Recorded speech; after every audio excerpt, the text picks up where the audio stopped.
बुढ़िया थी। उस बुढ़िया का एक बेटा था जिसका नाम था रामनाथ। रामनाथ धन कमाने के लिए परदेश चला गया। बुढ़िया अपने पुत्र के विदेश जाने के बाद बहुत चिंतित और दुखी रहने लगी, क्योंकि बहू उसे प्राय नित्य खरी खोटी सुनाया करती थी। इसलिए बुढ़िया प्रतिदिन चिंतित और उदास रहती थी। घर के बाहर स्थित कुएं पर बैठकर वह बहुत रोया करती थी। एक दिन कुएं में से बीए की माँ नामक एक स्त्री निकली और उसने बुढ़िया से पूछा, बुढ़िया माँ, तुम इस तरह बैठकर क्यों रोती हो? तुम्हें किस बात का कष्ट है? तुम मुझे अपना दुख बताओ, मैं तुम्हारे सारे दुख दूर करने का प्रयत्न करूंगी। बुढ़िया ने उस स्त्री का प्रश्न सुनकर कोई भी जवाब नहीं दिया और रोती ही रही। दिए की माँ बार बार एक प्रश्न दोहराए जा रही थी। वह बुढ़िया इस बात से झुंझला उठी। उस बुढ़िया ने दिए की माँ से कहा, तुम मुझे बार बार ऐसा क्यों पूछ रही हो? क्या सचमुच ही तुम मेरा दुख जानकर उसे दूर कर दोगी? बुढ़िया की बात सुनकर दिए की माँ ने उत्तर दिया, मैं अवश्य ही तुम्हारे कष्टों को दूर करने की कोशिश करूंगी। बुढ़िया ने दिए की माँ का ऐसा आश्वासन पाकर बोली, मेरा बेटा कमाने के लिए परदेश चला गया है। उसके पीछे मेरी बहू मुझे बहुत बुरा भला कहती रहती है। यही मेरे दुख का कारण है। बुढ़िया की बात सुनकर दिए की माँ ने कहा, यहाँ के वन में संकटा माता रहती हैं। तुम अपना दुख उनसे सुनाकर कष्ट से छुटकारा पाने के लिए प्रार्थना करो। माँ बहुत दयालु हैं, दुखियों के प्रति बहुत सहानुभूति रखती हैं। निसंतानों को संतान, निर्धनों को धनवान, निर्बल को बलवान और अभागों को भाग्यवान बना देती हैं। उनकी कृपा से सौभाग्यवती स्त्रियों का सौभाग्य अचल हो जाता है। कुंवारी कन्याओं को अपने इच्छित वर की प्राप्ति होती है। रोगी अपने रोग से मुक्त होते हैं। इसके अलावा जो भी मनोकामना हो वह सभी को पूरा करती है। इसमें तनिक भी संदेह नहीं है। दिए की माँ से ऐसी विलक्षण बात को सुनकर बुढ़िया संकटा माता के पास गई और उसके चरणों पर गिरकर विलाप करने लगी।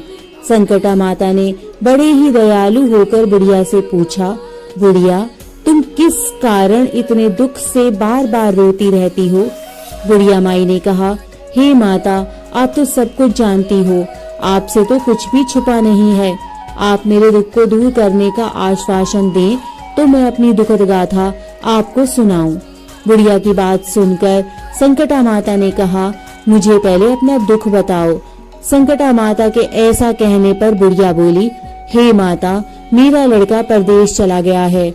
उसके घर में ना रहने से मेरी बहू मुझे बहुत तरह तरह की बातें सुनाया करती है।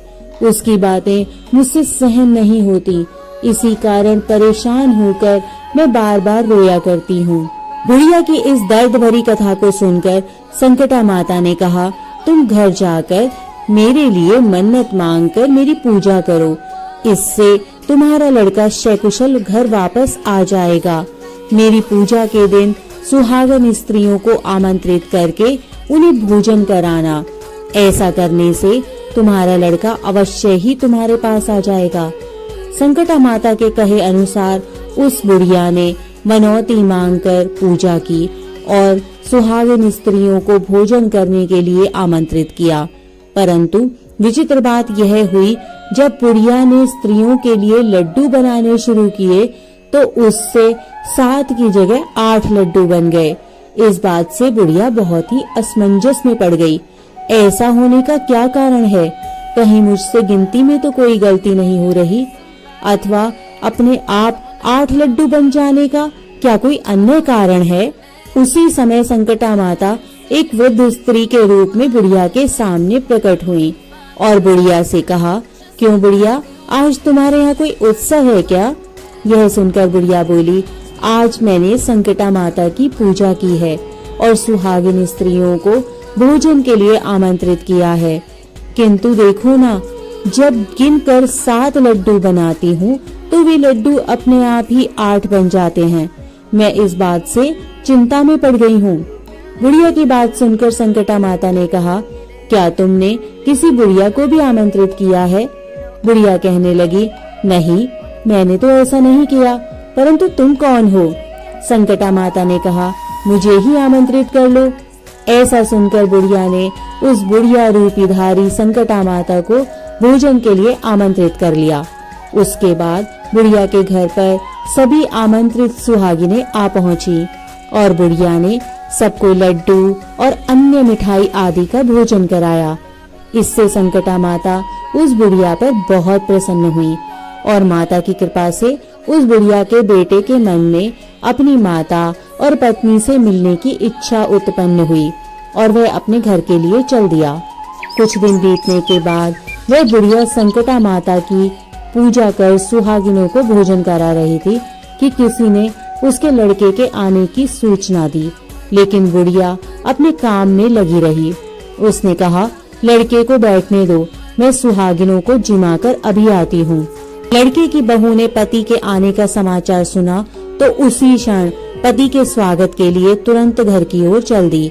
लड़के ने अपनी पत्नी को देखकर मन ही मन सोचा कि मेरी स्त्री मेरे प्रति कितना प्रेम रखती है, जो खबर पाते ही मुझसे मिलने आ गई, परंतु मेरी माँ को मुझ पर जरा भी स्नेह नहीं है।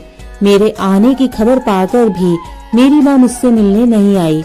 जब पूजा का काम समाप्त हो गया, सभी सुहागिनें भोजन करके अपने अपने घर को लौट गईं। बुढ़िया अपने बेटे से मिलने के लिए उसके पास पहुंची। माँ के आने पर लड़के ने पूछा, माँ अब तक कहाँ थी? माँ ने कहा, बेटा मैंने तेरी कुशलता के लिए संकटा माता की मनौती मांग रखी थी, उसी को पूरा करने के लिए सुहागिनें जिमा रही थी। संकटा माता की कृपा से उसका मन अपनी पत्नी से हट गया और उसने माँ से कहा, माँ या तो मैं यहाँ रहूंगा या यह रहेगी। और ऐसा कहकर लड़के ने अपनी स्त्री को घर से निकाल दिया। घर से निकलकर बाहर आई तो बहुत दुखी मन से एक पीपल के पेड़ के नीचे बैठकर रोने लगी।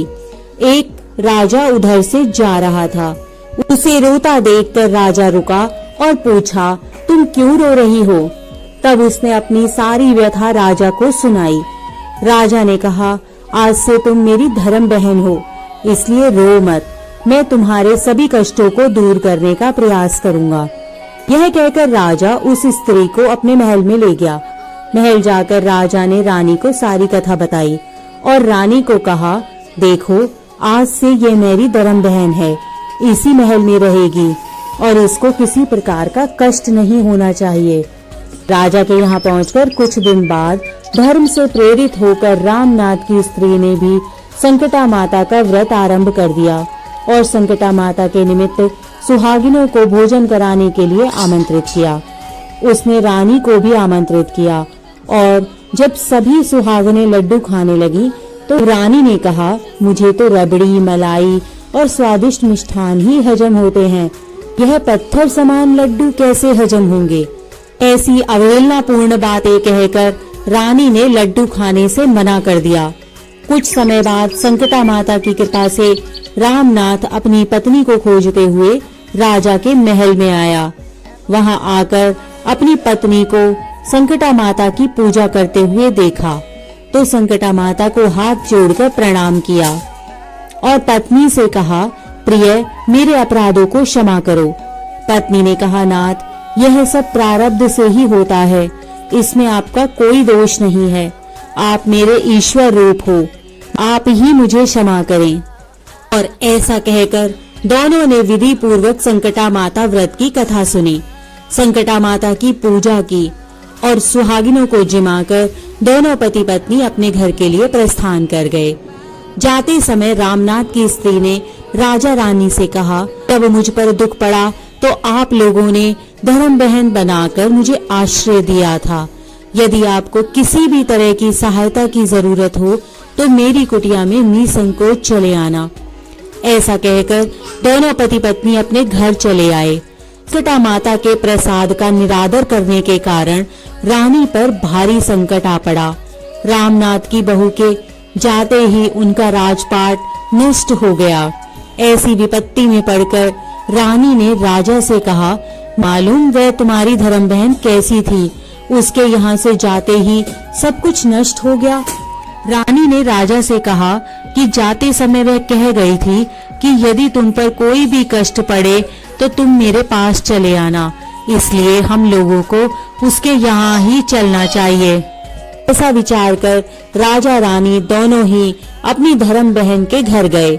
वहां जाकर रानी ने कहा, बहन, तुम्हारे जाते ही न जाने ऐसा क्या हो गया कि हमारी सारी संपत्ति नष्ट हो गई।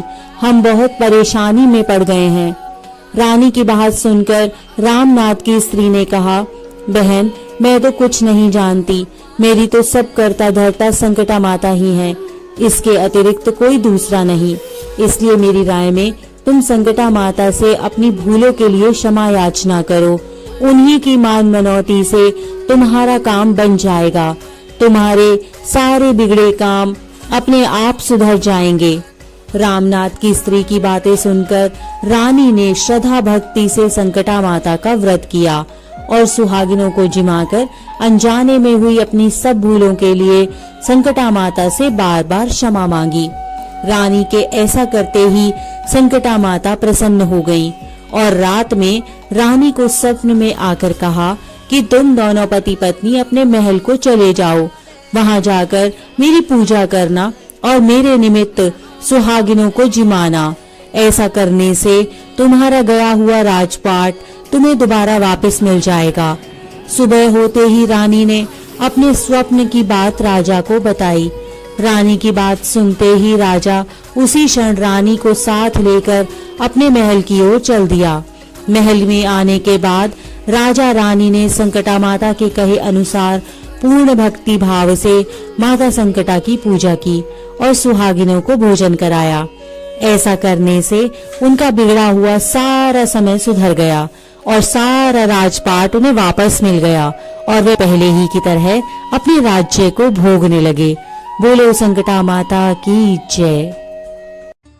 इसी प्रकार की अन्य व्रत एवं पौराणिक कथा कहानियों के लिए हमारे चैनल को सब्सक्राइब और शेयर करें ताकि आप भी दूसरों तक इन्हें पहुंचाकर धर्म लाभ प्राप्त कर सकें।